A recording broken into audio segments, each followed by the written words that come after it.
Explore Jezero Crater, the future home of NASA's Perseverance rover. The Perseverance rover is the fifth robotic explorer sent by NASA to journey across the Martian surface. But it's going to land in a spot that has never been attempted by the agency, Jezero Crater. The crater is incredibly intriguing to scientists because it's possible that life may have existed in an ancient lake that filled the crater 3.9 billion years ago. But it's also a dangerous site full of hazards, especially when thinking about landing an SUV-size rover on the Martian surface. While Mars may look like one big red frozen desert from space, the surface is incredibly varied and dotted with craters, canyons, mountains, glaciers and features that speak of its ancient past. The spacecraft will streak across the Martian sky like a meteor on February 18 as it enters the atmosphere, moving at 12,000 miles per hour, said Alan Chen, Mars 2020 entry, descent and landing lead at NASA's Jet Propulsion Laboratory in Pasadena, California.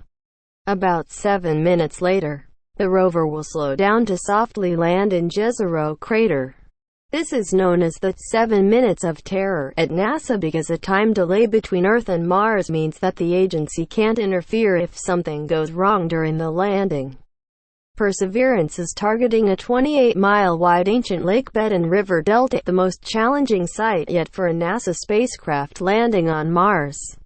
Rather than being flat and smooth, the small landing site is littered with sand dunes, steep cliffs, boulders and small craters. Entry, descent and landing is the most critical and most dangerous part of the mission, Chen said. Success is never sure, and that's especially true when we're trying to land the biggest, heaviest and most complicated rover we've ever built at the most dangerous site we've ever attempted to land at. It is a magnificent place for science. But when I look at it from a landing perspective, I see danger. It's a formidable challenge. Just thinking about it is enough to get Chen's blood pumping, he said. However, when scientists selected the site, engineers worked to make sure landing there was possible. Armed with new technology, which builds and improves upon what the Curiosity rover had when it landed.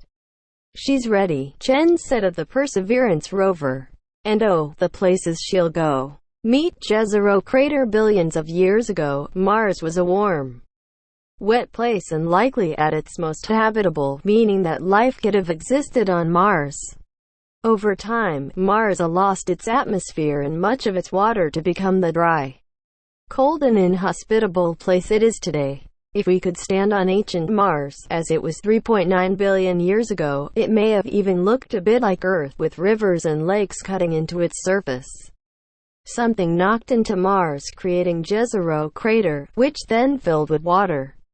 It's empty today, but scars on the surface help paint a picture of what it once looked like. Aerial views of the site show a big river delta that looks like a fan, like where the Nile River meets the Mediterranean Sea. That flows as a channel into the ancient lake basin.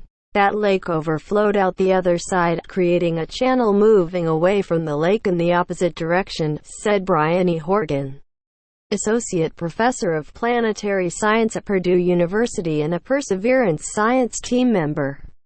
Multiple aspects of Jezero appeal to scientists, said Horgan, who has led a study of the mineralogy of the site that helped lead to the selection of the crater as the landing site. Horgan is also on the team that designed one of Perseverance's science cameras. The delta itself is fascinating because this means ancient rivers were flowing into the lake and possibly depositing organics and other potential signs of life into the lake from other areas. Deltas and lake bottoms can preserve muddy sediments that lock in evidence of ancient life or other organic material.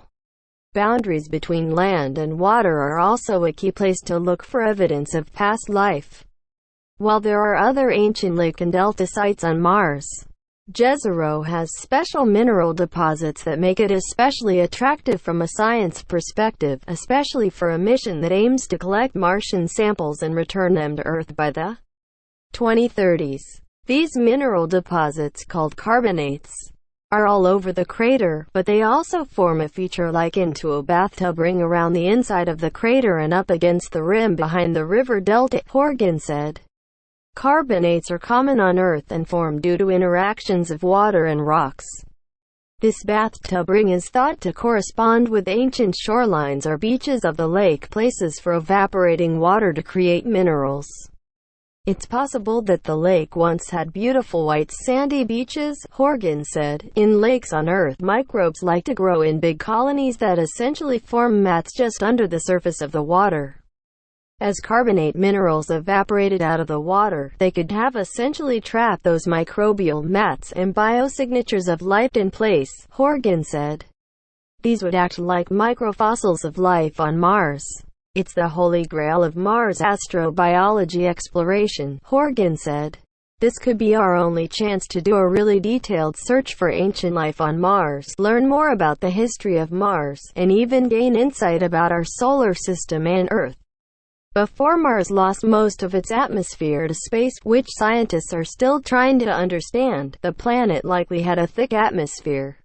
Carbon dioxide in the air, along with water on the ground, would have formed the carbonates that the rover team is eager to investigate, but carbonates are largely shockingly missing from the Martian surface. Consider it the case of the missing carbonate. However, they dominate in Jezero Crater. Think about places like the Bahamas, where you have reefs teeming with life and the formation of carbonate minerals, said Katie Morgan Stack, Perseverance deputy project scientist. Life is using these minerals as part of biological processes. Jezero is slam dunk because of its potential to shed light on the minerals, rocks and possible ancient life on Mars, Stack said. A historic mission, Perseverance will land in an area it can immediately begin exploring. The rover is armed with a set of sophisticated science instruments and cameras that will not only allow it to collect samples of interest to return to Earth, but tools that can investigate the chemistry and composition of the rocks and other material Perseverance encounters. The rocks exposed in and around Jezero are really old, and we're tapping into a period in the solar system record that isn't well preserved, Stack said. Members of the Perseverance rover mission pose at NASA's Jet Propulsion Laboratory on July 17, 2019. Stack is part of the three-person leadership team for the mission, which leads a team of 450 scientists around the world. Together, they will look at the images sent back by the rover to determine where and what to explore along the way. On the one hand, we're seeking signs of ancient life, but we're also thinking about diversity for the samples we'll return to Earth, Stack said. Volcanic rock on Mars could provide the best absolute ages for when things happened on Mars, after the crater has been thoroughly explored within the first 2 to 3 years. Perseverance can set off for even older ground. Isidis Basin. Jezero, which is between 3.5 and 4 billion years old, is located on the inner rim of Isidis. Scientists suspect the massive Isidis crater was created by an even older impact 4 billion years ago, which launched some of the most ancient rocks on Mars up onto the surface. And the Perseverance team wants to explore those too, which could open up more possibilities and even answers. I believe Perseverance is the best suited of any Mars mission to find potential evidence of life on Mars, Stack said.